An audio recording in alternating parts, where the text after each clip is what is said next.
Coming to you live from Geekly Studios in DeSoto, Texas.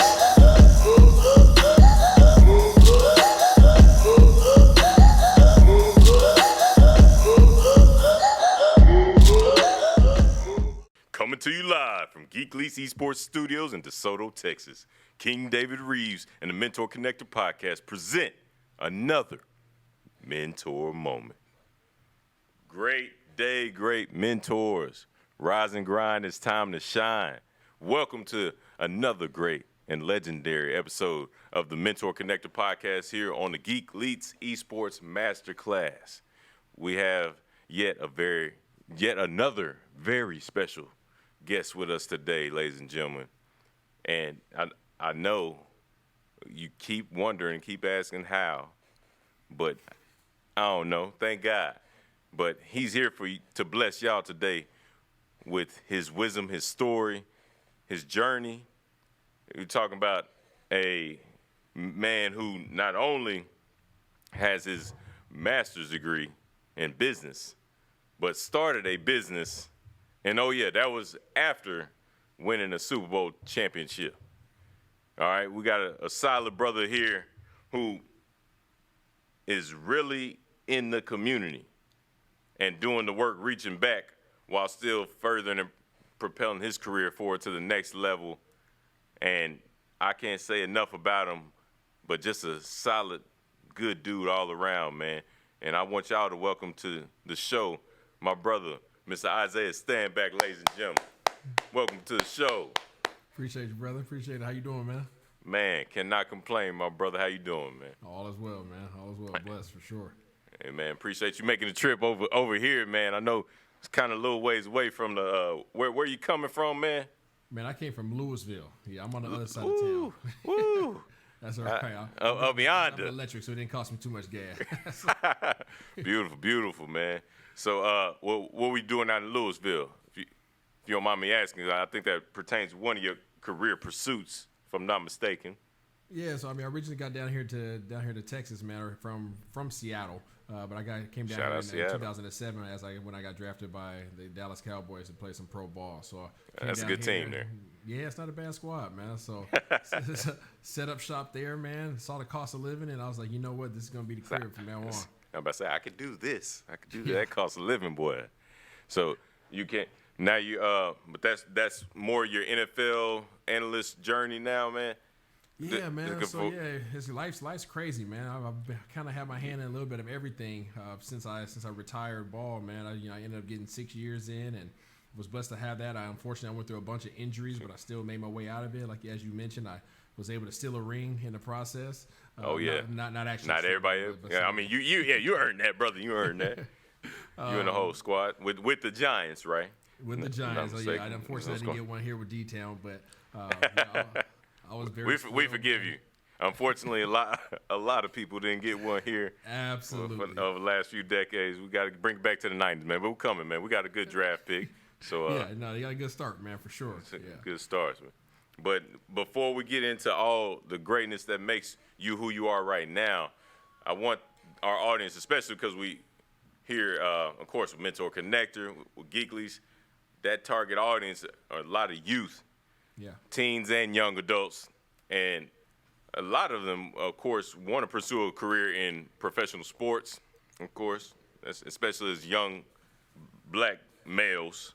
That's what it's ingrained in us from early on, or be a rapper, an entertainer. Yeah. So what advice would you give to any young people out there who want to pursue a career in sports, who think, they're just going to be that one, even though most of them are not willing to put the work and the sacrifice in that it takes? What advice would you give? What was your journey like to get to that point? Yeah, man, a lot of it just came from the standpoint of just being committed, right? And making a commitment. My mom used to always teach me, you start something, you finish it, pretty much. So if you have the cojones to you better start finish something, then you got to finish it. Yeah, you're not going to quit. We already know quitters around here. No quitters, man. So whether that's a book or whether that's a chore or whether that's a commitment to being excellent in a particular sport or school or whatever it is, just make sure that you finish. You have to learn to finish something. So, when it came down to sports, I was passionate about it. I loved it. There was something about competition. And, I found sports at an early age. I did baseball, basketball. Oh, wow. And I didn't touch a football until I was 13. Are you serious, man? Absolutely. And, so sports was like your safe haven, almost absolutely. like your escape to. Yeah, I grew up in the hood. I grew up in the hood, man. So. Okay, yeah. I was gonna get to that, man. Because I wanted you to incorporate a little bit of your background into how you got to where you are, because a lot of people will assume it's, the road was, easy, paved with roses and rose petals all along the way, and there were no potholes in your journey. I'm sure it was easy for you. It was handed to you probably, and you and everybody else who wanted to be a football player that you were around growing up, and you growing up where you grew up, how you grew up. Let the people know what did your path look like? Who are you really, and where'd you come from, Isaiah? Yeah, man. So I grew up in the Central District of Seattle, Washington, and everybody says every city has a hood. Well, Seattle had a hood. Ice Cube said every hood's the same. That's what Ice Cube said. The great philosopher, man. Absolutely. So I grew up in the hood. My grandfather owned three houses right in pretty much the same area. And oh, wow. Pretty much my mom and we were able to rotate in between those houses just by the grace of God. My grandpa taking care of business early on in his career.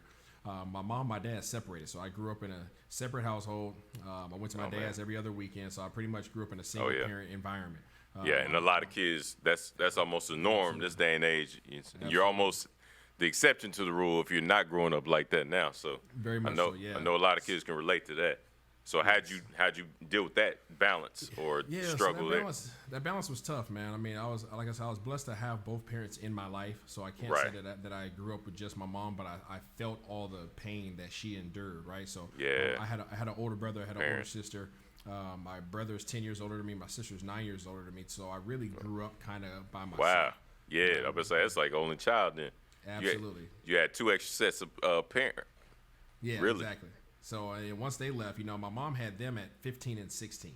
So, got you. So mom popped them out early and then had me on later on in life. And I really had to figure it out on my own. She was working 2 jobs. I was dealing with the mental strain between going back and forth between parents, between trying to figure out who I was going to spend holidays with, and all the challenges that come with that. Man. They weren't really getting along. So one parent could come to a game, the other parent was like, "I'm not coming." So dealing with all that, it's that hard. Tension, man. It's rough on you because you don't know whose side to choose, and you want to love them both because you do love them both. Yeah. But you feel guilty when you loving on one in front of the other and vice versa.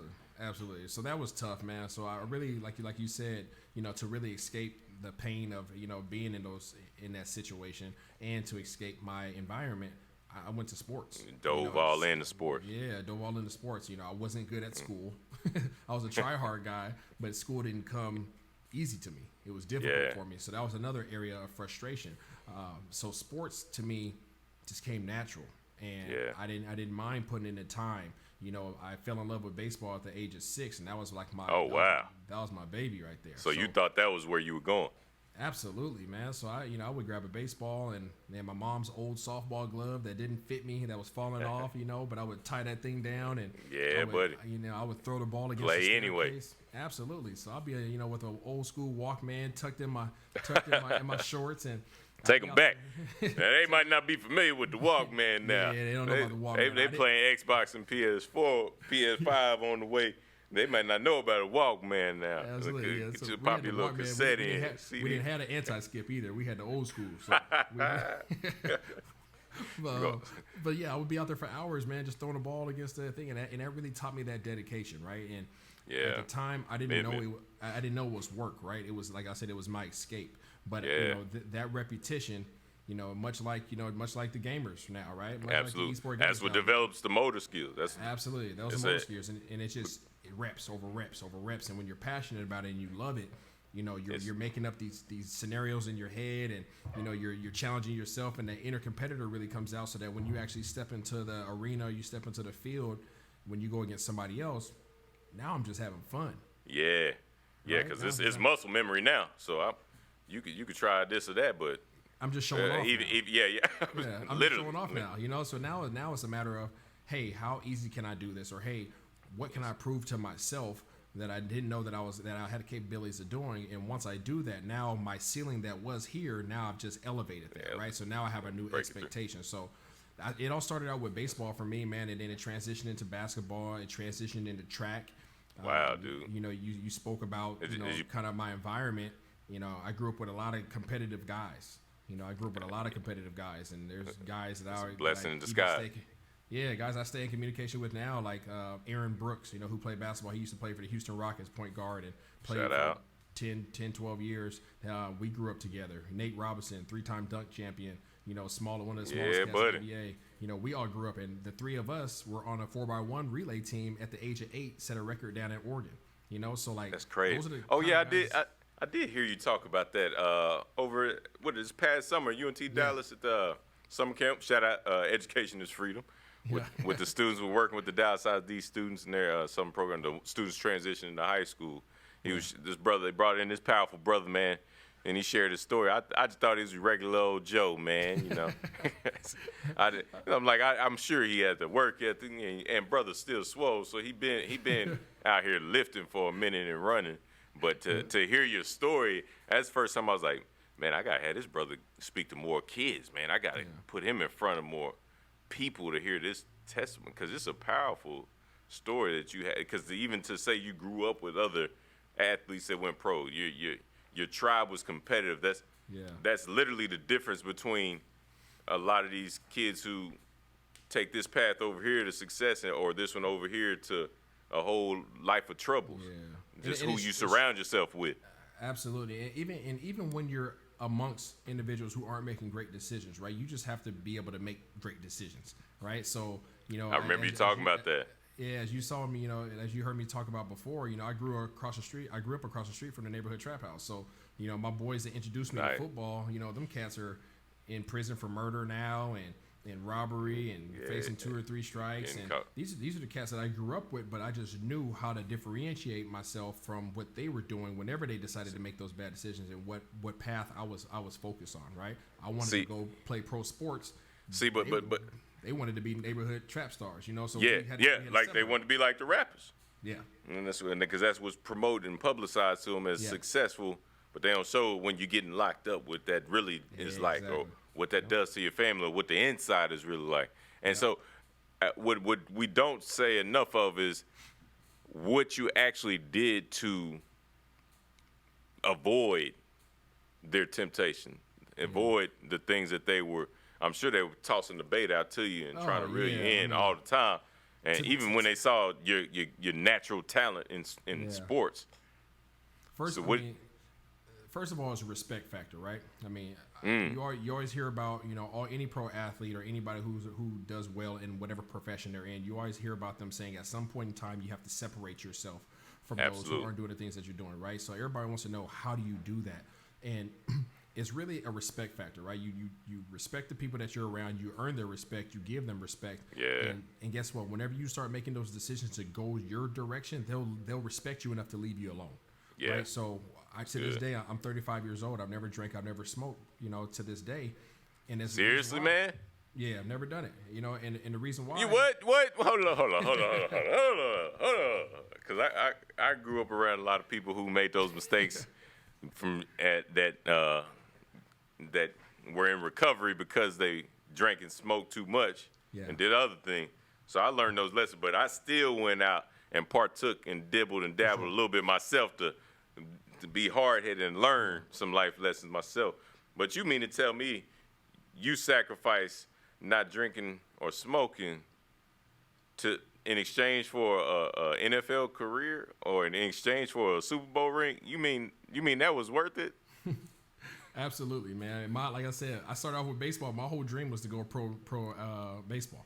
From 6 years old. From 6 years old, I thought I was King Griffey Jr. So nice. Shout out KG. Every decision that I made in my life was in compliance, was in line with that. So wow. it literally made me turn everything into black and white. right? Everybody always talks so about the you gray became area. laser focus. There's not a lot of gray. There's not that much gray Wow. area, right? There's That's a lot good, of man. black and white, though, right? So it's hard to make black and white decisions, Right. But if you trust yourself, if you value the decisions that you're making, and you trust the process, they'll be worth it. So for me, drinking, what was drinking gonna do? What was Make it feel a little buzz. Yeah, what's the pro to that, right? Like It's a reset button every day, right? Exactly. It might make you feel good. It might make you, do things you wouldn't normally do. Right. The next day, you're liquid reset. courage and all that, but the next day, you Yeah. still stuck with the same problem. You got to face the same issues that you had before you started. Yeah, and same thing with smoking, right? All the things Yes, that sir. is out there smoking, it's the same thing, right? It's a temporary Absolutely. fix.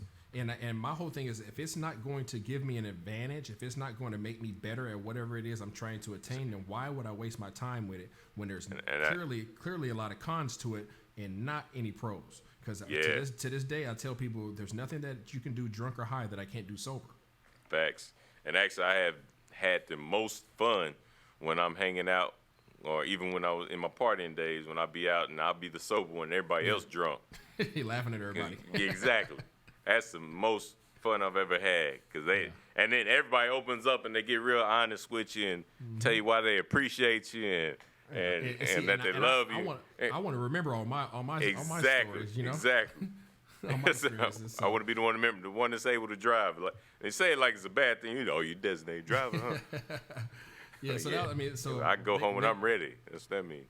Making decisions, it was easy. It was hard. See, but it was easy for you. You say that, and yeah, it was easy for me because of what I was going after, right? Bingo. So how do you tell a kid who's grown up in a similar environment or that young, like, to have that kind of mindset early on? There had to be something. There's something that's that's either hit the switch, or there's something you saw. Maybe it was a mentor, somebody you looked up to. It was my mom. There had to be something. So it was mom that instilled that in you to make you want to be laser focused enough to pursue your dream and not get sidetracked with addictions. I can tell you, my mom's license plates to this day, ever since I was little, is her license plates state "as I am." That's her license plates, and that always resonated with me because my mom, the name. All right, mama. Yeah, the name of my business that I have now, along with my business partner, is Steadfast. Steadfast. Right, so being okay, being perfectly fine and sound with who you are will allow for you to make decisions that align with your dreams. If you're so concerned, if you're insecure in who you are. Yeah, if you're insecure or you care more about how people perceive you than you do about being in line with what you're trying to do, then you'll always be easily wavered, right? You'll always be afraid to do what they want you to do, right? So I wasn't concerned about other people's opinions. I didn't give a doggone about what somebody was going to say if I didn't go drink with them or smoke with them. Guess what? They're going to say it anyways, right? Facts. So if I can't control what they're going to say about me anyways, then why would I go off my course to appease them? Well, I know but it's because you knew what your course was. Absolutely. And so many kids, so many youth. I mean, I know plenty of grown people that still don't know what their course is. They don't know what they want from life, and or what God put inside of them to produce out in the world. Like why they're here for the world, what they're supposed to be contributing to change the world for the better. So many people don't know their path. So what advice would you give them, or give people in general, to help them find what it is that they're supposed to be doing to make a difference? Man, that's hard. It's really hard. For me, I like I said, I fell in love with sports, right? Yeah. And that was me. There's nothing that I wish I could put my finger on something and say, hey, this is what you need to do. I fell in love with sports. I love competition. I knew that I like beating people, whether it's in video games or whether it's in sports. I like to win, right? So absolutely. That's what all the greats say. That's what all the greats say. There is something in that, because in sports made you feel something that nothing else did, and that's what people got to look for. What is that thing for you? It may not be sports, but what is that for you? And so I think that's what those elements of sports that gave you that feeling of fulfillment that you couldn't find anywhere else. Yeah, that fulfillment of just knowing that you're either competitive or you're better than somebody, right? I didn't. I was always competing against the person that I never met. Trying to be best version of yourself. Yeah, the best version of myself, whether it's competing against myself from yesterday, or whether it's competing against the cat that grew up on the good side of the neighborhood who had everything given to him, right? And I wanted to prove that you don't that even though you had that, I'm still better than you, right? That was just a drive that I had. It said there's a quote. It's a anonymous quote, but it says the only person I'm trying to be better than is the person I was yesterday. Absolutely. So every time I went out there to compete, that's what I was doing, man. It was literally showing people up, and if that's what works for you, cool, because it worked for me. There's no shame in that. I like to beat people. I like to win, and I was going to do it the fair way. I feel like most of us do.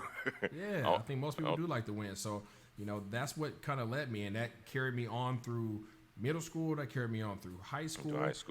I had to make a hard decision to turn down pro baseball, which was my dream. Whoa! Right? Time out. I didn't know this part of the story, man. You don't share this. All right, y'all getting an exclusive, man. Let's dig into this. You turned down pro baseball. This is your dream from the age of 6. What in the world would make you want to turn down your dream like that? This has to be. I mean, you ultimately got a Super Bowl ring out of it. All right, don't get me wrong. But you did not know it at the time. I'm sure that you were going to get this Super Bowl championship ring. So what made you? Yeah, like I said, I touched the football at 13, right? That was my first time official football, aside from street ball. Right. But baseball was from 6, so I was a beast at baseball. I can only imagine. I was a beast that's at muscle baseball. memory. You're sleeping baseball. Yeah, so I was a goon out there on the baseball field, and I didn't have my mom. We didn't have the money for me to go play the select ball that most athletes, most baseball players do, right? Baseball is not a cheap sport. So all the teams on the east side would come and pluck me and take me on their trips, right? So I would be 13 years old going to play in a 15, 16-year-old tournament. And I got to play in like Dodger Stadium. I got to play in Angel Stadium and all, in the Kingdome back in the day. And I got to play in all these grand spots. And I started getting scouted, right? I was fast. I was athletic. I had a cannon of an arm. They started seeing all these things. Did they call you Ken Griffey? That's what I thought I was. I thought I was Griffin. And so by the time I was 16, the conversation started coming up about me getting ready to get drafted. And I still didn't know how serious that was at the time, right? Because my mom had me focused on school, and I started getting recruited for football. As a good mom would. As a good mom should. Football had a lot more notoriety around it, but I ended up going to some of the workouts for the Mariners. I started getting these exclusive invites to go work out for the Mariners, and they came down to this last workout, which I guess all teams have right before the draft, for like their top 20 people that they're looking at. And following that, I got a phone call. You talking about like Ken Griffey's team? Yeah, man. You working out? That was 5 minutes from my house. Oh my good man, come on. Yeah, that's your dream from age 6. You trying out for the team that your dream player, like your role model, plays for. Absolutely. 5 minutes from the house. At 16. At 16. Yeah. Man, I was just thankful I got a car. I had my little hoopty. And this is going through your mind at 16 because of your level of focus. Yeah, absolutely. Yeah, Put you in that position. I was uber focused. But why in the world did you turn that down? So it went like this. I got a phone call from somebody in management. I don't remember who it was. I'm assuming it was a general manager. But I got a phone call from somebody, and he told me, hey, listen, we're looking at taking you high in the draft tomorrow. Want to let you know it's going to be about, you're probably looking at the range about $1.3 million. And I literally have pulled over on the side of the road, and I'm literally listening. I remember pulling over the side of the road, listening to this conversation underneath the bridge. And the guy's talking to me, and he's like, just want to make sure that you're ready to go through with this. If we take you, that you're ready to go. And I was like, at this time, I had already committed to the University of Washington to play football. Okay, University what? And that's where you did your undergrad, and then GW is grad. Yeah. Yep. Okay. So I went to University of Washington for my undergraduate, and I had already committed to them. And he was like, well, 1.3 But you committed to the free, and then you're hearing 1.3. 1.3, yeah, the free and 1.3, those are two different things. Man. And the only question I have for him, I was like, well, what about, because I'm a man of honor, I was like, what about my commitment to go play football for University of Washington? And he laughed. Oh, Oh, He laughed at it. He said, "No." He said, "There is no college, son. This is a lot of money. Like you're coming. If you take this and you're coming in our system, and we're going to develop you." And I was like, "Well, what about college?" And he said, "There would be no college." And I said, "Well, I can't. Do it." I said, "I can't do it." And he was like, "You sure you want to go talk to your parents about this?" I was like, No. "Where I come from, if I don't have nothing to fall back on, then I can't do it." It's not the wise move. Wow. So you literally put education first. It hurt. Damn. It hurt. Man, I can only imagine. That black and white. Yeah. That it took everything out of me. It's not all black and white. Goodness gracious. Everything out of me to say no, but I was knew. it something you felt like I say like the Holy Spirit or something? I know. I'm pretty sure God definitely had me at that moment, but I think I had so many visuals in my neighborhood of what I didn't want to be. Yeah. I didn't have enough examples of what I wanted to be, but I had plenty of examples of what I didn't want to be. That's powerful. Right? So, that's a powerful lesson because a lot of times the best mentors are those who show you what not to do. Absolutely. Who you don't want to become. Yep. So seeing cats get shot at, seeing cats, banging on the corner in the middle of the night, seeing cats hang out on the block, like I didn't want to be that. You knew that. I was like, I suck at school. You know what I'm saying? Right. That's real. That's real. I never liked it. I was never good at it. But guess what? This is my best path. And still you chose education. Yeah. I was like, so I have to give up my dream, and I have to just I gotta pull myself back together, and I gotta refocus. Now I'm a football player. You know what I'm saying? Like, wow, man. Now I'm a football player. So that's kind of how I made that transition from baseball and then going to University of Washington and playing football, which was another huge stride for me because I was a quarterback, and I was only the second black quarterback in history at University of Washington. So that was a lot. Literally history making. Yeah. Man, dude. And so you didn't regret that decision. Ooh, regret's such a strong word. I miss baseball. To this day, at 35 years old, I miss baseball. I love baseball. Yeah. I respect the game. I thought about making a comeback years later. Actually, my first year at the University of Washington, I actually went out for the team. So I was actually going to try to do baseball and football because I didn't want to give it up. I was like, okay, well, I'm just going to have to push this thing back 4 years, and I'm going to have to come out and play baseball. I'll be Bo Jackson, or I'm going to be Bo Jackson, be Jordan real quick. Yeah, I'm going to be one of those cats, But I went out for my freshman year for baseball while doing football, and it was just too much. Yeah, my workload was too heavy, and I had to shut it down. Yeah, and you couldn't study, man. So I had to relive that pain all over again because I realized you can't keep this up. Yeah. But I definitely feel like you made the right decision, man. As hard as that may be, choosing education over the money, temporary money, is always the best decision. Yeah, and it's not even just the fact of the schooling. Like what's his name? Mark Twain said, "Don't let schooling get in the way of your education." Yeah, and said you chose a path that you knew would not only have a fallback plan, but would be the long-term long-term benefits ultimately for you to have something to come out to, because ultimately sports don't last forever. Absolutely. And I think a lot of our young people don't really realize that, or they, as a kid we think, we're invincible for one. We think it's forever away because we're young. We only been here a decade or so. We think it's that's so far ahead, or it's going pro is end all be all. We'll get wealthy enough to where we don't have to work the rest of our lives. Yep. And that's not the case. No. That's not the case. And not everybody makes the mega millions either just because you go pro. It's already a 1 in a million chance to make it pro, but then just because you make it pro doesn't mean you're the superstar. Yep. And I got a lot of friends who tell me the difference in that and those dynamics. And explain to the people why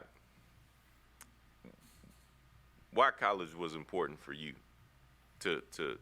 Because I can imagine coming from your background and your family, I could see, like for me, I wanted to make my grandma proud. Yeah. Which I did before she passed away, thank God. I became the first Reeves in the family to graduate from college. Awesome. Congrats, man. That's And awesome. I appreciate it, brother. And even my Air Force career right after Texas A&M was to make my dad proud. There you go. And became an officer, which black officers are few and far between. So I was making history doing that. What you just said is powerful though, because so many people, especially in this time of social media, right? And in this generation that's kind of coming up now, it's all about me, I. Majority of the times, and I can tell you guys can probably interview all the pro athletes out there right now, and I would love to see the percentages on this. How many of them became pro for them versus how many of them became pro to make it for somebody else? Yeah. And both of the huge achievements that you attained that you just touched on were because you wanted to do it for somebody else. And I can tell everybody at home, whoever's listening to this, is greater than yourself. Because I promise you, if it's just about yourself, it's not gonna happen. Not gonna happen. I'll say 99.9% of the time, it's not gonna happen. Right. And even if it does, you're in that 1%, it ain't gonna last long. No, not at all. It never sustainable. And it's selfish ultimately. Yeah, there's gonna be days that there's plenty of people who invest into what you're trying to attain, right? Whatever, like I said, I don't care if it's gaming, I don't care if it's sports, I don't care if it's medicine or lawyers, whatever it is. There's too many people that have invested into the opportunity that you're being presented with for you to just be thinking about yourself. So right, and to throw it away. Yeah, and those days that you don't want to train, those days you don't want to study. That's what you think about. You have to think about outside yourself. You got to think about those individuals, because those are going to be the people that carry you to hitting your achievements. Exactly, especially when nobody else is around. Absolutely. Absolutely, brother. And for me, I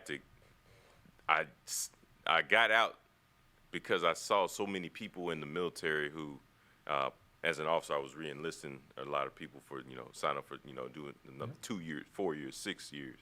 And I would always ask, in the 2,000 some odd people I re-enlisted, I would say, why are you serving 2 more, 4 more, 6 more?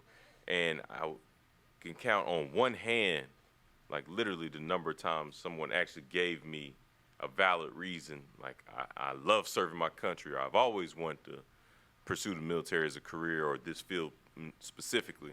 Yeah. But most people just, the benefits, the safety or the job security, they just didn't know what else to do. Or they, I was a screw up pretty much all my life, and I wanted to do something to make my family proud, but they didn't really do it for the right reasons still. And so I realized, okay, a lot of these youth are out here either misguided or not getting any guidance to help them choose the best path for themselves. And so I was like, man, my country needs me, but my community and these kids ultimately need me first, because that's the future of our country. For sure. So that's why I got out of the Air Force, and I knew that was the best decision for me. So I can relate when you're saying choose the education over the money. Yeah. Because that's a hard call. Yeah, it's like me, I was promoted to captain. Yeah, exactly. And I was like, I don't know what I'm going to do. This entrepreneurship roller coaster to become a professional mentor. Like my dad said, how you going to be a professional volunteer? Well, you going to make money. It's like, man, I don't know. It's my passion. It's what I'm called to do. But you gave up what some would see as a grand opportunity to pursue a different dream, which was getting a solid education for, I'm sure, yourself, but your family, to be able to take care of them long term. But it still was rewarding because you were making history as the first black or second black quarterback in history for University of Washington, right? Yes, sir.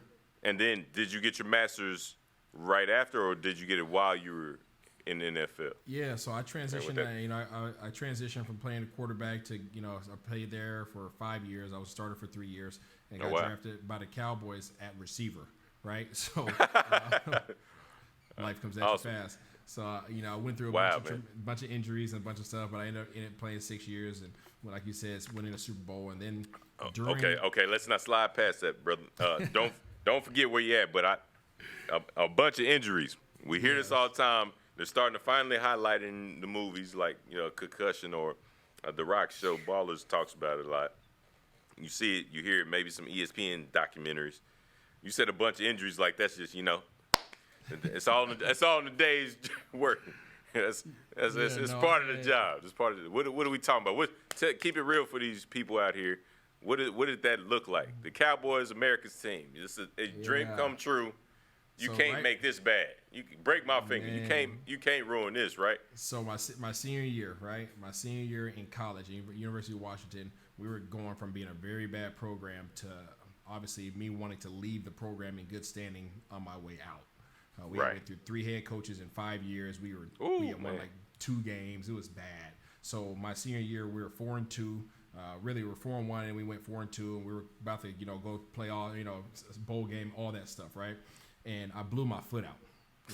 I blew my foot out. When I say blow my foot out, I mean I had a Liz Frank injury, where I tore all the ligaments in my midfoot. It's what? Bad. Yeah, man. It was like bad. Like your foot dropped out. Yeah. So drop. What you mean drop? Like everything that holds your foot together and all the ligaments that allows for you to twinkle your toes, all those tore. My bones separated, everything. So my foot had no structure to it.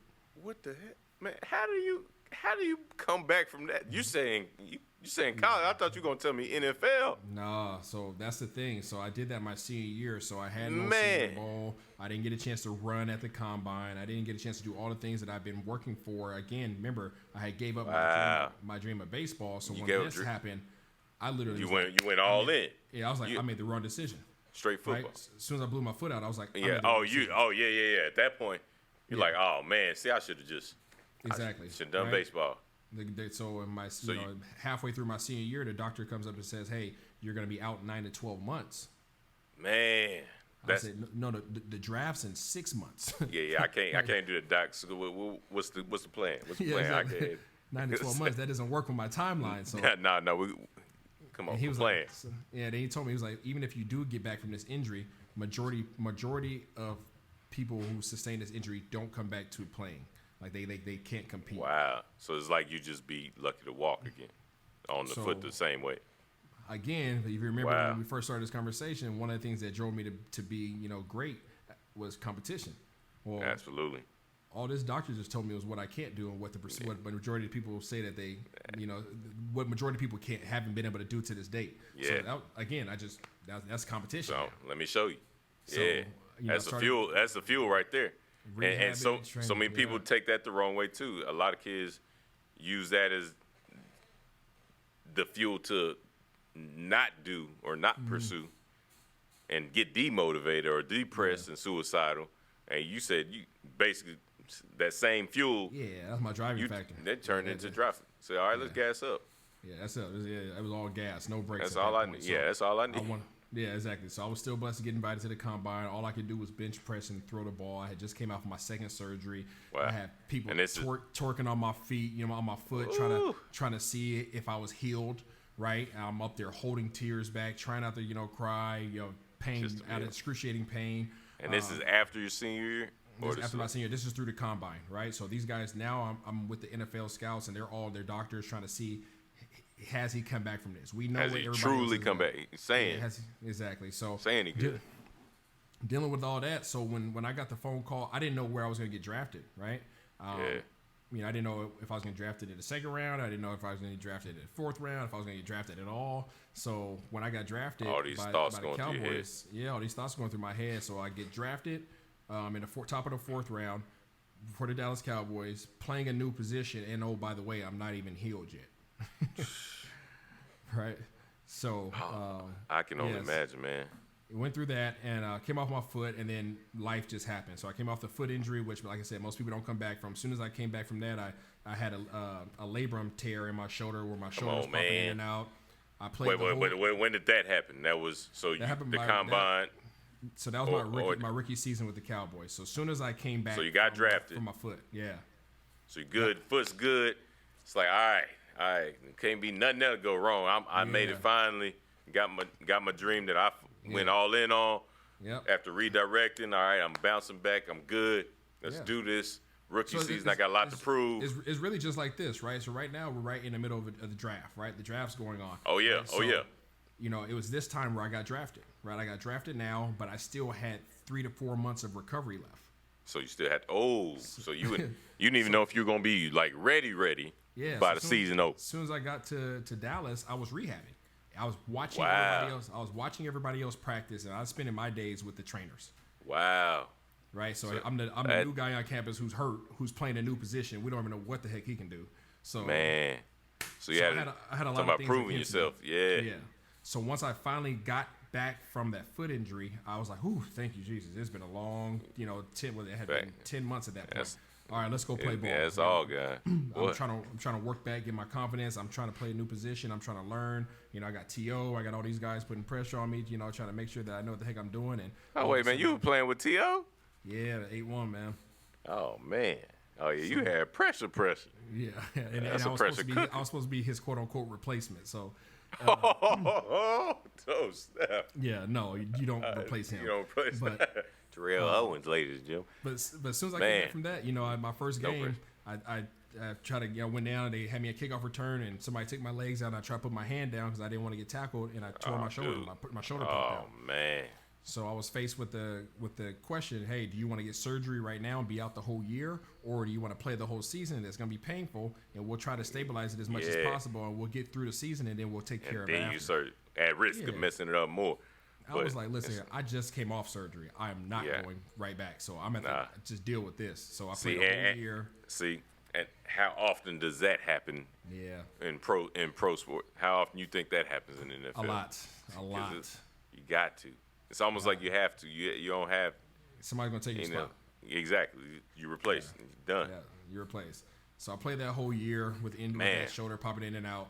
I got surgery. Did rehab the whole offseason. I came back. It wasn't all glitz and glamour being a Cowboy rookie season, starting position. You supposed to come in playing. I mean, replacing T.O. and you get injured. Yeah, no, it was all bad. And you still got to play through the injury. So kids don't see that part, huh? No, they don't see that rehab. They don't see that frustration. They don't see that mental strain. They don't see the deep in the dark places that your mind takes you. The doubt. Buddy. They don't see the doubt that you face. They don't see the doubt from everybody else online who's saying, "Hey, who the heck is this guy that you brought in who's injured?" And then as soon as you get on the field, he gets injured again. So I'm facing all of that. I still don't have confidence because I'm playing a new position, that I'm unfamiliar with, and I'm playing it against I give you an example. My first rep at practice, we were practicing against the Denver Broncos, right? They're scrimmage. Yeah, we're practicing against them in camp, and we're gonna play them, a preseason game that week. Yeah. And my first rep, remember, I don't know anything about receiver. I get out there, I'm wearing every single pad that you see on the little mannequin, and I get out there, and my first one-on-one rep is against Champ Bailey. Oh. Oh man, you didn't got it. Man, you can't write this. You got a book yet? Yeah, I've been wanting to write one. Trust me. Come on, man. I'm gonna help you get that thing out there, man. Because the people need to hear this story. Because this is just the surface. Who's scratching, man? You might have to come back for this interview. Goodness gracious, man. That's your first rep. That was my first rep. Yeah. Wow. Off injury, transitioning to a new team, trying to earn the respect of my new teammates. Right. So they're saying, that's the way to earn it. Catch on champ. Yeah, you earn some respect for it. So they asked me what route I run around. I said I just run straight. What do you call that? Yeah, just give me that route. Yeah, man. But it's almost like at each level, like I said, every new level there's a new devil. Like each level was preparing you. That pain you experienced here got you ready for that pain up here, or that focus you had to, and determination, and commitment you had to, I guess, incubate here, or the foundation that was created here prepared you for that level of focus you're going to have here, or not listening to the trap stars over here allowed you to. It probably made it a whole lot easier not listen to the naysayers, even though you're gonna hear them. Yeah. But it's like, man, I was ignoring people who could have killed me. Absolutely. Y'all saying whatever about me. Well, just what you said, man. It's the foundation, right? So I had everything that came at me, because I could fast forward to all the other injuries I had sustained when I was in the league. There's about 3 or 4 more that came up, and oh wow. And what's the rundown of the injuries real quick, just so people understand how real this is. I ended up having I had 3 shoulder surgeries on this shoulder. I had a lateral meniscus tear in my left knee. And I ended up having an Achilles tear, and that's all on top of the foot injury that I came into the league with. So wow, dude. And so are these after your career? These are still things you're. No, I said things. These are still issues. I'm guessing like I'm a retired Air Force. I said retired disabled veteran. 60% officially, and the neck pains I experienced then are still bothering me now. Absolutely, probably worse. Right. So I can imagine these don't just go away like some may think. You know, you hear I got injured back. You're still not fully 100%. No, you're not 100%. But it's crazy though, because as you've been through things, and as every single person that's listening to this has been through something, right? Those things that is your foundation. Yeah, right? Those hurdles, that adversity that you overcome, those are the things that are going to set the precedent for you going forward, right? Absolutely. So when you face new forms of adversity, when you face new hurdles, and you're faced with doubt and all these kind of things, and haters and self-pity and everything else that you're going to encounter, you can look back and you can say I already overcame that. Yeah, I did this then, right? And he brought me through that. And I guess I could touch on when I was with Seattle. I went to Seattle Seahawks, and I was in my contract year. I had finally got away from Dallas. All the injuries were done. I went to New England, had a good year, no injuries, and I was like, "Oh snap! I'm back." So you went to you got the great team. I support the Cowboys. I'm from Dallas, born and bred. But I am a Patriots fan. I don't know if people put that out there. Now that Tom Brady's gone, I'm still gonna be a fan, but it's gonna be is what it is. I started when it was the Drew Bledsoe transition. Actually, when I was about 11. So been down for him, but it's all good. Hopefully, the Cowboys can get up there again. Yeah, Cowboys will be straight this year. But you had some good teams, man. I did have some good teams, man. That's a blessing. And life was good. I was back home in Seattle and things were going good. I was about to get named captain, and before the season started, I tore my Achilles. Oh, goodness gracious! If it ain't one thing, it's another. So this is what 4 or 5 years in. Your fourth year in. That was my 4th year. So that was my money year. That was my money year. That was my opportunity to wash away all the bad that's happened to me. Yeah. Reset, get the big contract and let's go. Let's have a career now. Yeah, that's the time. And I went back, and this is a really telling part in my story. I went back, and the mindset that I had from all the other forms of adversity I had faced, all the previous injuries, all the doubt from being the second black quarterback, and all the racism I faced through that, everything just and built all on top of it. all this. I had all these experiences, and my mind was in such a focus. I was so trained now just to refocus and align with whatever it is my goal was. Wow! And I went in there, and I'm looking at the ceiling, and I'm crying because I'm mad, not crying from pain, but I'm crying. Right. Frustrated. Like I worked too hard to get here. Yeah, and I'm looking at the ceiling, and I'm trying not to ask God why, and I'm like, what am I supposed to be seeing? And hey, that's real, man. That's transparent. John Schneider, the GM comes in, from Seattle. He's like, Isaiah, I was his guy. He's like, Isaiah, I'm so sorry. I'm like, man, and I'm like not disrespecting him, but I'm not looking at him. I'm still like, not right now, bro. and I'm just looking at disbelief, and come talk to me tomorrow. Exactly. And the doctor comes out, and the doctor says, Isaiah. He's trying to say, I'm sorry too. I'm like, I cut him off. I said, is it worse than my foot? And he looked at me. He was like, I said, is it worse than my foot injury? Because all I could think about was how hard that was. That was hard. You know what I mean? Yeah, everything goes loose in your foot. Emotionally, it was hard. Physically, it was hard. And the doctor saying you pretty much done for. Yeah, and I'm like, the doctor said I couldn't come back from it. So I asked him, I cut him off. I said, is it worse than my foot? He said, what do you mean? I said, is the rehab worse than my foot? He was like, no, it's far easier. I said, let's go. Oh, let's do it. And that's good, man. That's powerful. That's woo. So and then so many people miss that, man.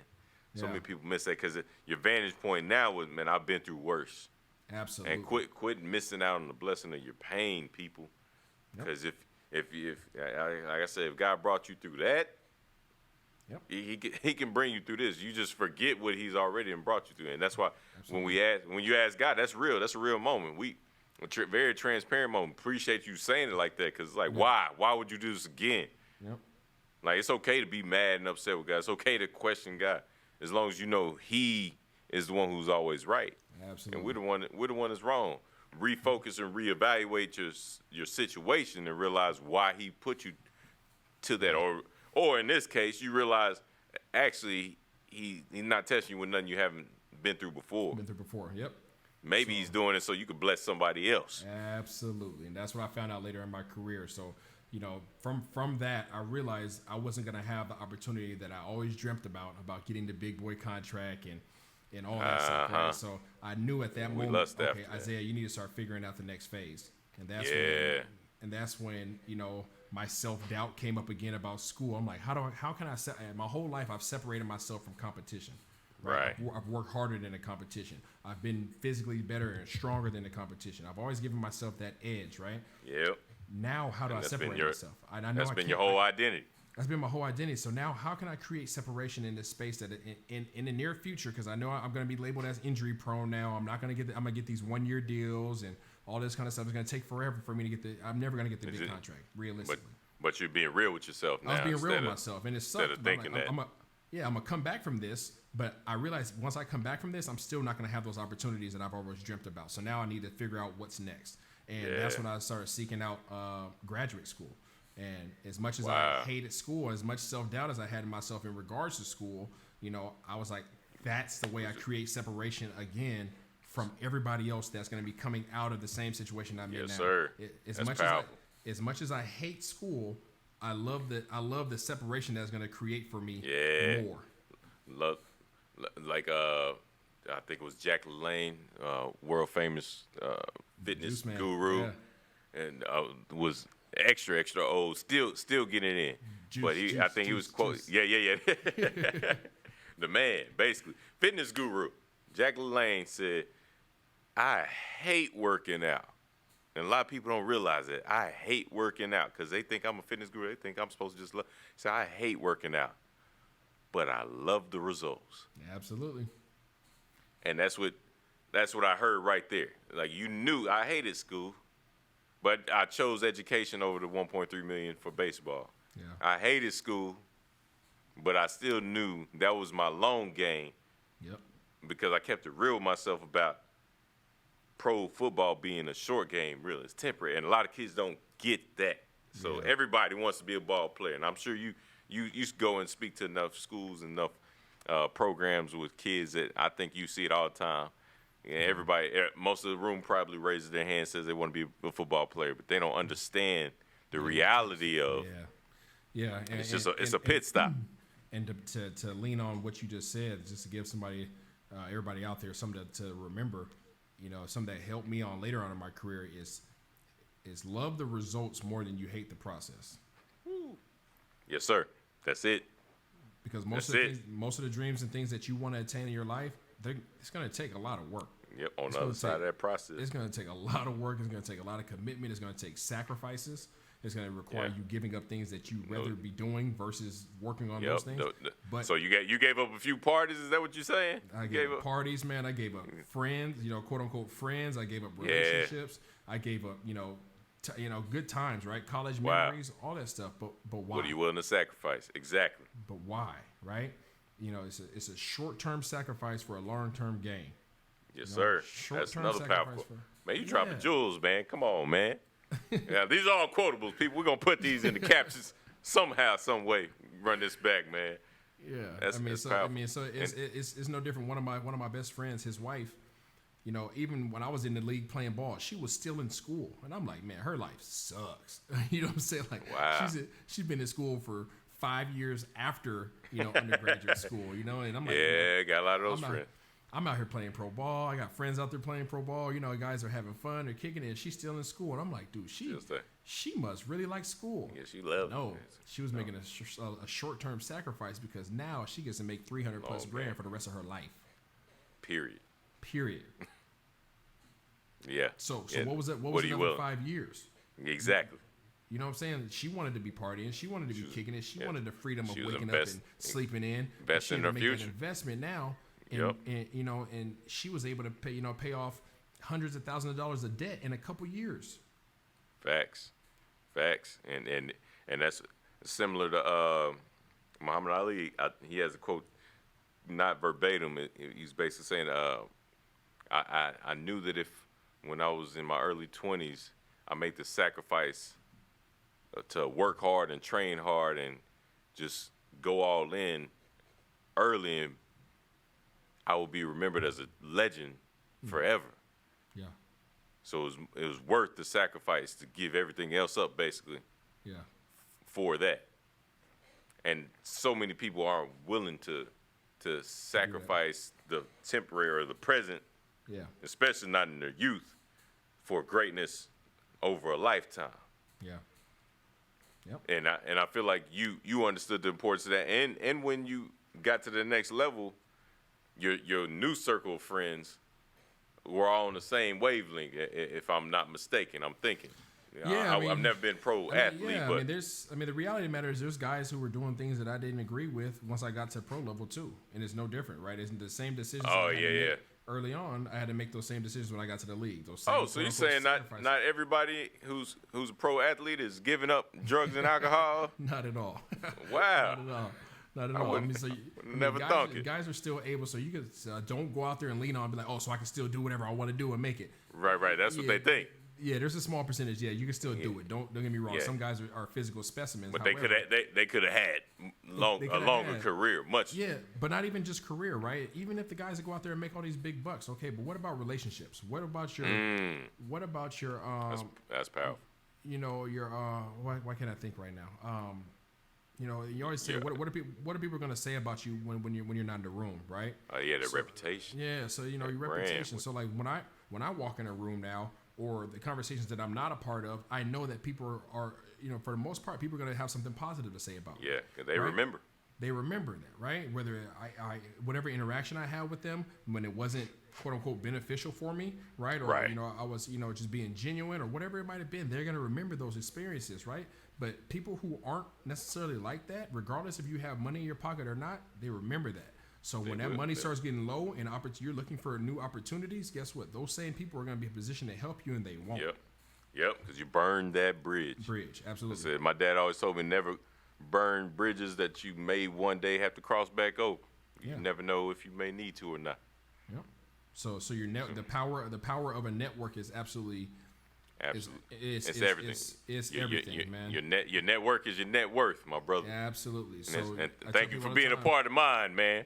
I tell people all the time, you can work your tail off, right? So you know, absolutely. Even people that are going through this program, right? You can work your tail off, right? But if you don't control your work ethic, if you don't control your reputation, in addition to working hard, you're not going to go nowhere near as far as you want to.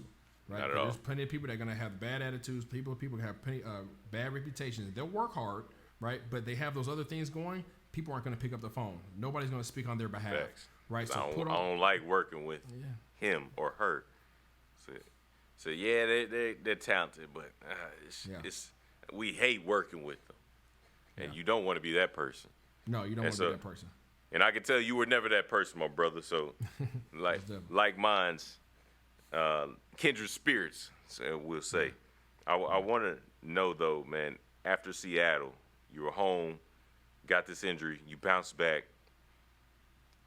Then what, man? What happens after that? Because that had to take you to a whole nother level. Now you're starting to take classes towards your master's degree, your MBA, master's of business. Yeah, man. I came back from the injury. You know, like I said, it was competition for me. So I came back bigger, faster, stronger. You know? Yeah, buddy. And, you know, every time I had an injury, every time people thought I was going to be down and out, I came back better. It didn't end up working out. I ended up getting released from Seattle. And at that time, so you thought it wasn't working out? I thought it wasn't working out. Because this is where you got released to who, though? I got released, and I didn't have nowhere to go. Nobody. This is for the first time, nobody wanted me. Oh, man. Right? No, how did that feel?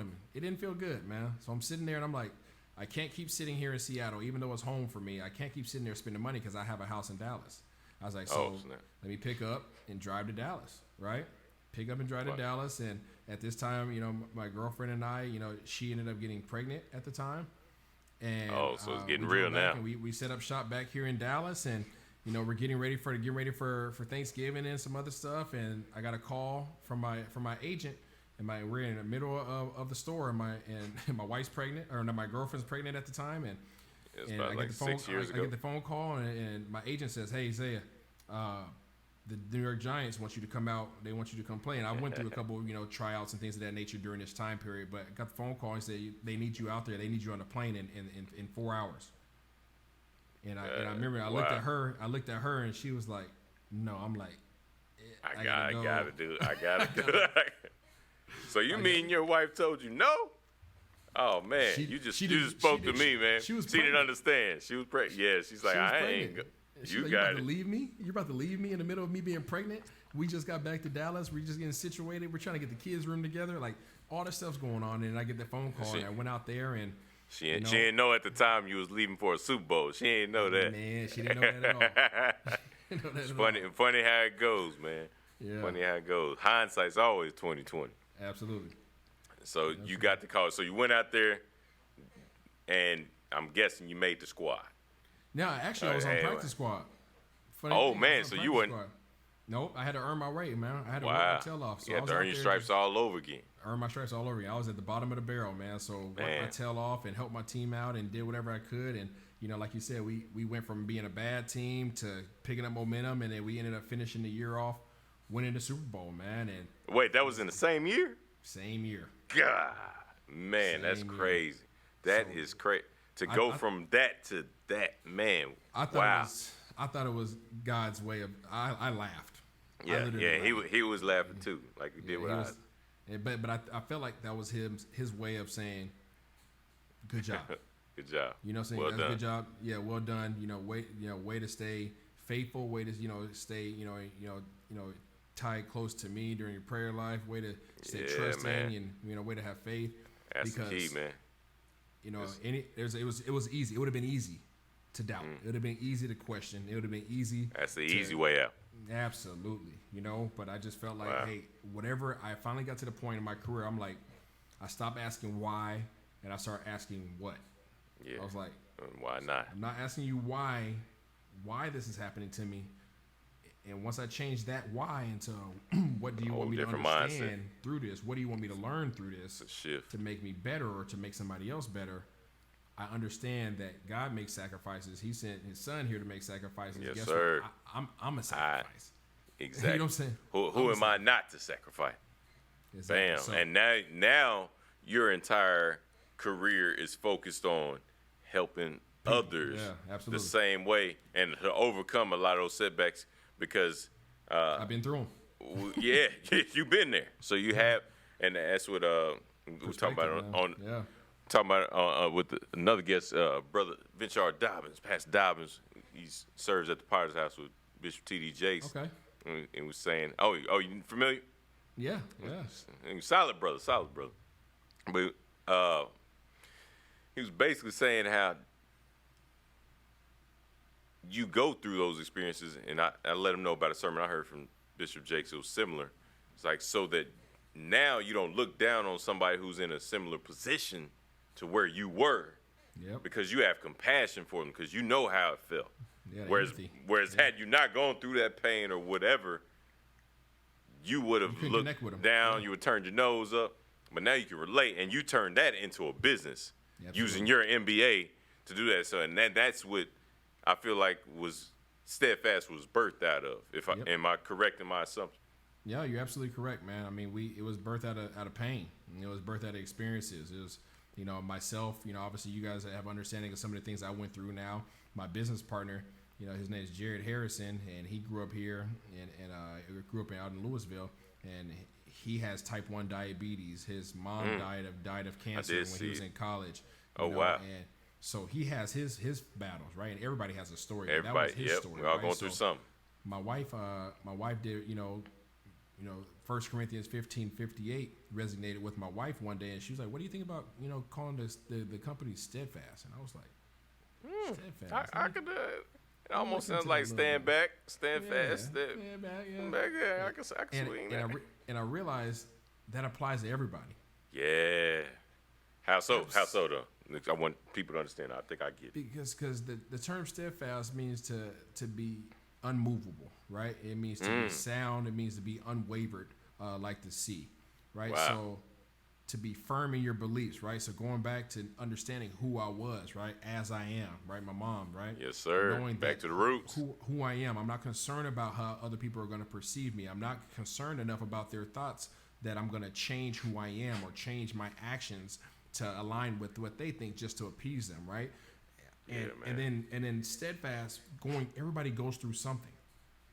Everybody goes through something, right? Yes, I had my battles, right? My battles are minute in comparison to some of the battles that other people have, right? But those were my battles, right? They made me who I am. Absolutely. Right? So, you had your journey, right? You have your things, right? Through the Air Force, through the school, and all those things, right? You've had your battles that you've overcome. Everybody has them. So, making sure that our title, our name of our company applied to every single individual was important to us, right? Obviously, it's biblical based, but we wanted to make sure that we connected with everybody because everybody has a story. So now it doesn't matter if you're extreme weight loss, that's a battle, right? That's a mental battle. That's a physical battle. It doesn't matter if you're a young athlete. That's the same thing, right? It doesn't matter if you're a parent, right? These kids now are dealing with their parents trying to force sports down their throats and force all these training times. That's why I do what I do. There's so many battles that I didn't really expect to encounter as now being a mentor, as now being somebody who's looked at as a professional, to be able to give advice and kind of a life coach in a sense. Oh yeah. So it's been really eye opening for sure. And I appreciate you saying that because that's exactly why I do what I do, man. Especially in our community, the African American community. That is, we're oftentimes growing up. I was They always picked me for the team, but I was not Isaiah Stanback, boy. I was so I could get picked for football team or a basketball team, play baseball a little too. I grew up in martial arts, fortunately, so I could defend myself because I needed to, because I was not the athlete. That was not my gift, my skill set. I could run, I could do the push-ups and sit-ups and all that, good enough, but I was not dribbling and catching efficiently. But because of that, as being a black man or black boy, you feel inferior because that we hold that to such high esteem in our community. So doing with Danny Martin, they actually grew up in Lancaster probably around the same time. I'm sure he experienced some of what I experienced when you that book smart person or that tech person who's playing games all the time, like I'm sure he was. You're not seen as enough of. Yeah. So that stereotype is strong in our community, and your parents want to every especially for the black fathers who are in their kids' lives. Yeah. Like every dad wants their son to go pro in sports. Yep. But you're saying it's not for everybody, and it shouldn't be forced upon all these kids. And that's what we try and promote, man. Especially with MentorConnector, we want everybody to find what's the best path for them, what their gifts and skill sets are, and not what society tells us it should be. Absolutely, yeah. Walk your own path, man. Make your own path. Whatever it is that you want, go out and set your sights on it. And once you start it, go finish that thing. Finish, and that's what you seem to be doing with every aspect of your life, man, and especially in business, man. And hats off to you, brother. And now your newest venture, I did see the XFL, the community engagement. I'm community engagement with Education is Freedom, so I'm a little familiar with that role, man. And but I think are you transitioning out of that? Man. Unfortunately, that was going really well. The XFL was going well, and then obviously COVID-19 hit, and it hit hard. Oh yeah. So it unfortunately, impacted everybody. Yeah, I got relieved of my duties along with everybody else in the league. So I was running community engagement for the Dallas Renegades here with the XFL. But like you said, shout out to them. I'm transitioning out of that now, and I've been blessed to be presented with a small position, working in accordance with the Dallas Cowboys right now as an NFL analyst, and I'm just working my way into that position right now. So was this presented while you were with XFL? Right at the tail end of that, yes, right at the tail end. So how were you going to pursue that? What were you going to choose one over the other, man? Man, I haven't figured out my full game plan yet. My thought process was to present it to my boss of the XFL at the time because he gave me an awesome opportunity that nobody else. As a matter of fact, they didn't even have that position, community engagement manager. That it did not exist when the XFL started. They were trying to be as lean as possible in terms of staffing and get the most essential positions. And he saw enough in me that's a whole nother conversation. In case COVID happened. Yeah, he from 7 years ago, we had a sit down, and from that conversation, he remembered me enough to create me a position within that organization. So again, that's what you talked about, the relationships, not burning those bridges. Absolutely. So from that, so I was going to present that to him and say, hey, do you mind me doing this in accordance with my current position that you provided me? But I never had to have that conversation because I got to leave that day. Guy was like, yeah, I got you. Exactly. Don't worry. So NFL analyst, man, that's cool, man. With the Cowboys. With the Cowboys currently, yes, sir. So back to your rightfully back to the Star. The Star, America's team. Yes, sir. Even though you didn't get the Super Bowl with them. I know. Even though you got a giant Super Bowl. Yeah, I got the rivals one. Back, yeah, you got that, man, and that's such a blessing. And I did want to know, man. I want the people to know. Okay. Before you leave, brother, and I want them to know how to get in contact with you. How do they sign up for your fitness boot camp? So I'm guessing it's online now. All that. I want them to know that. So that's how I want you to leave. But for those of us who are never going to experience winning the Super Bowl championship, I'm speaking on behalf of the people. I'm asking for a friend. All right. Just real quick, man. Just describe that feeling. Where the game, winning the game, thinking about the journey, especially after all that you went through to get there and all the setbacks and injuries and bounce back. I know that had to flood your mind as you're thinking, man, the year that I decide to come back again, in that same year. Yeah. Start on the practice squad. Yeah. Go 13. Man, describe that real quick. For those of us who will never get to experience that, I just want to live vicariously through you, if you don't mind, for a second, my brother.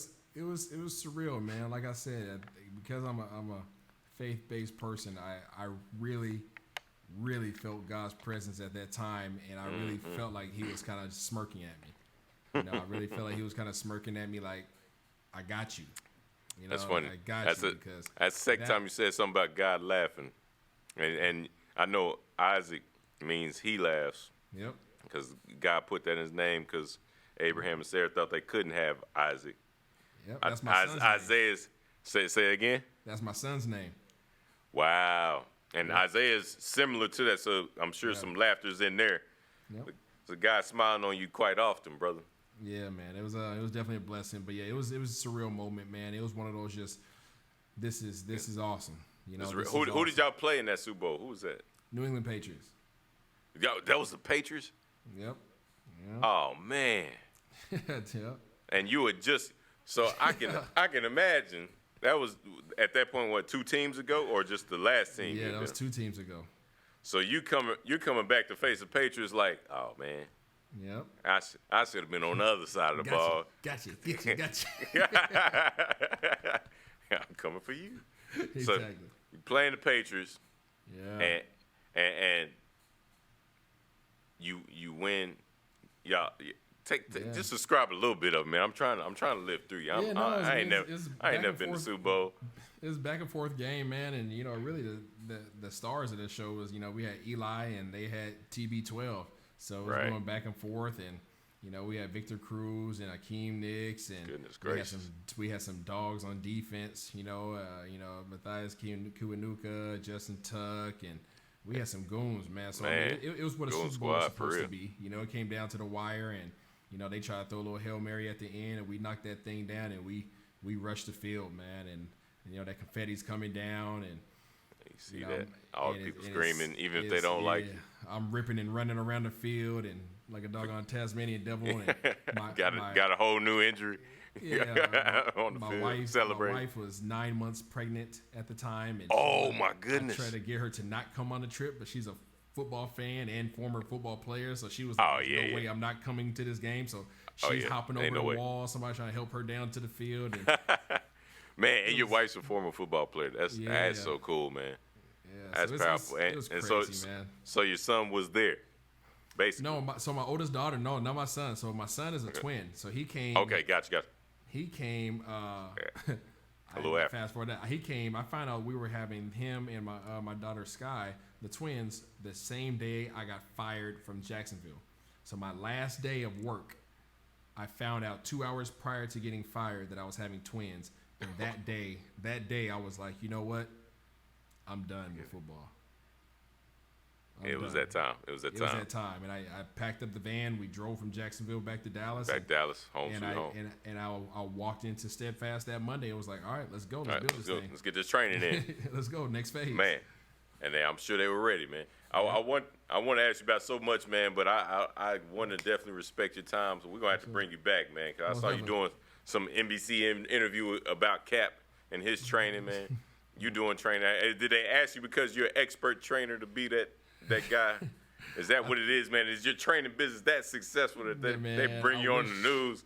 I wish. No, I go on MSNBC, man, from time to time. I think they like to ask me the hard questions. I'm not afraid to voice my opinion. I think so many people try to be politically correct, and I have no problem taking on those hard questions. So whenever Cap stuff pops up, man, and seemingly they always find a way to get me back on there, and I'll answer any question they have.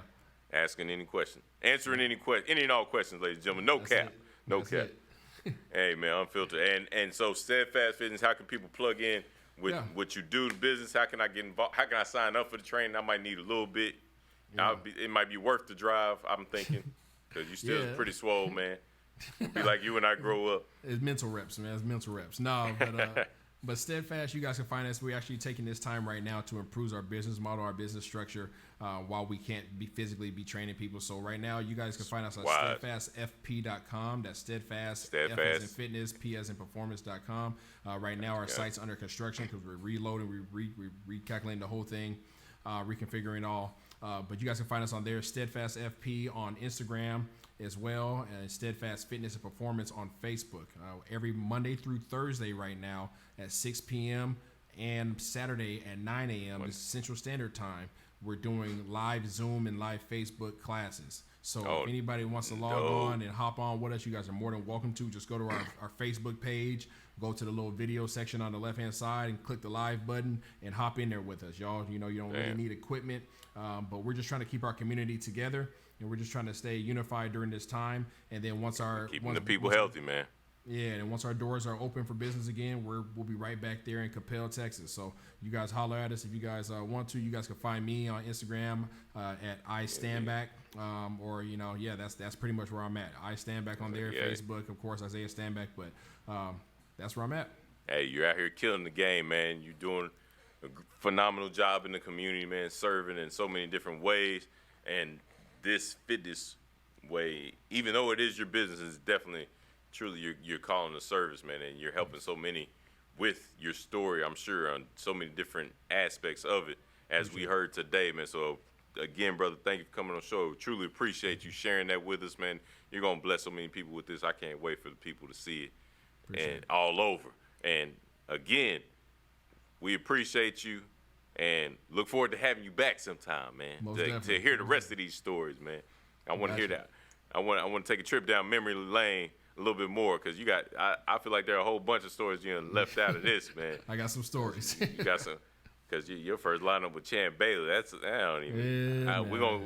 whole nother, that's a whole show. But I caught it though. But you caught it on it. That's when you knew. I'm destined for greatness now. This got to be. I'm getting the ring. Hey, man, thank you again for coming, my brother. Ladies and gentlemen, this has been another powerful and this legendary episode of the MentorConnector podcast here at Geek Lease Esports Masterclass. I am your host, King David Reeves, and thank you again to our very, very special guest, my brother, Isaiah Stanback. Ladies and gentlemen, we love y'all. We'll see you later.